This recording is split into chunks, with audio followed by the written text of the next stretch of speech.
کیسر روم کے دربار میں نا ایک بڑی مشہور روایت ہے کہ جب اس کے پاس نبی پاک صلی اللہ تعالیٰ علیہ وسلم کے نبوت کے بارے میں اطلاع پہنچی تو اس نے کہا یہاں کوئی سردار ہونا اہل عرب کا تو لاؤ، تو ابو سفیان کو لے گئے۔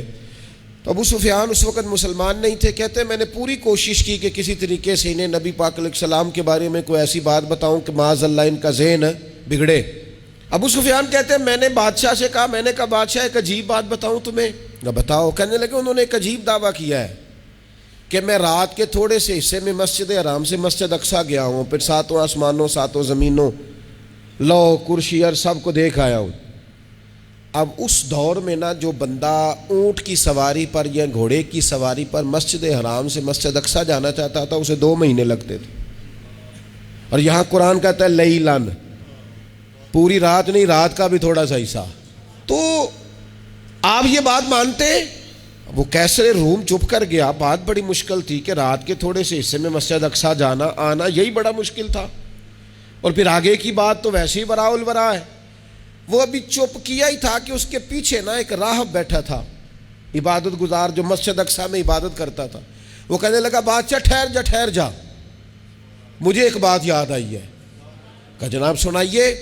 تو وہ کہنے لگا ایک رات میں رات کو مسجد اقصیٰ کے سارے دروازے بند کر رہا تھا، مین گیٹ میں بند کرنے لگا تو مجھ سے بند نہیں ہو رہا تھا، میں نے بڑی کوشش کی لیکن بند ہی نہیں ہوتا تھا، اور بھی باقی لوگوں کو بلایا، جدوجہد کی، بند نہیں ہوتا تھا۔ پھر میں نے بڑھائی کو بلایا، مستریوں کو بلایا، میں نے کہا یہ کیا ہو گیا ہے؟ تو وہ کہنے لگے چھت تھوڑی نیچے آ گئی ہے، دروازہ دب گیا ہے، اس وقت کچھ نہیں ہو سکتا۔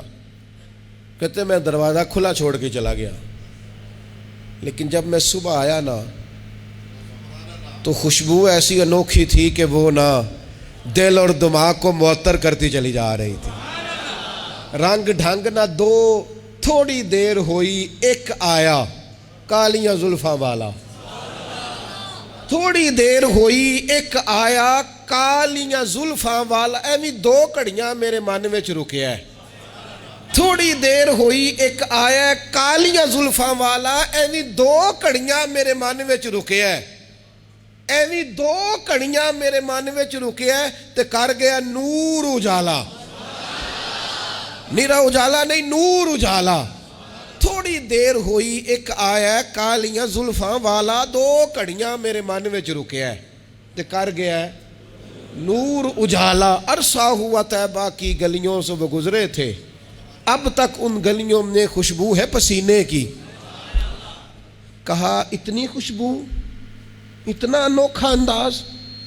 اور پھر میں نے اچانک نظر کی تو مجھے نا وہاں جانور کے بندھنے کے آثار بھی نظر آئے، اور پھر جب میں اندر گیا تو میں وہ رہنائی بتا نہیں سکتا بادشاہ کیا تھی، اور حال یہ تھا کہ اب میں نے دروازہ بند کیا ہے نا تو دروازہ بھی آرام سے بند ہو گیا۔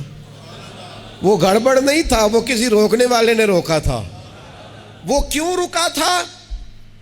ہمارے صوفیاء کہتے ہیں آپ کو پتہ ہے کہ 18,000 سال کا سفر نبی پاک علیہ السلام نے طے کیا، لیکن جب حضور تشریف لے گئے تو پانی چل رہا تھا تو چلتا رہا، کنڈی ہل رہی تھی تو ہلتی رہی، بستر گرم تھا تو گرم رہا، اور کائنات ساری کی ساری رک بھلا کیوں گئی؟ وہ کہتے اس لیے کہ نبی پاک جان ہے اس کائنات کی، اور جب جان نکل گئی تو دنیا کا نظام رک گیا، اور جب جان اور روح واپس آئی تو پھر نظام دوبارہ سے چلنے لگا۔ اعلیٰ حضرت فاضل بریلوی کہتے ہیں جان ہے وہ جہان کی، اور اگلی بات اس سے بھی نرالی ہے، کہتے ہیں جان ہے وہ، آج جہان ہے نا، اس کا مطلب ہے جان بھی ہے، تو زندہ ہے واللہ تو زندہ ہے۔ کہتے جان ہے وہ جہان کی، اور جان ہے تو جہان ہے، اگر جان ہے تو جہان ہے، کروں تیرے نام پہ جان فدا، نام بس ایک جان 2 جہاں فدا، میرا 2 جہاں سے بھی نہیں جی بھرا، میں کروں کیا کروڑوں جہاں نہیں۔ عزیز دوستو، وہ کہنے لگا، شخص کہنے لگا میں نے وہ رات ساری دیکھی ہے، یہ جو کہہ رہے ہیں نا وہ مسجد اقصیٰ آئے تھے، بادشاہ مجھے قسم ہے اللہ کی وہ آئے تھے، وہ 2 گھڑیاں میرے من وچ رکے ہیں، وہ کر گئے نور اجالا۔ ابو سفیان کہتے ہیں جس بات پر میں انہیں گڑبڑ کرنا چاہتا تھا ان کی تصدیق تو بغل سے نکل آئی۔ سبحان الذی اسریٰ بعبدہ۔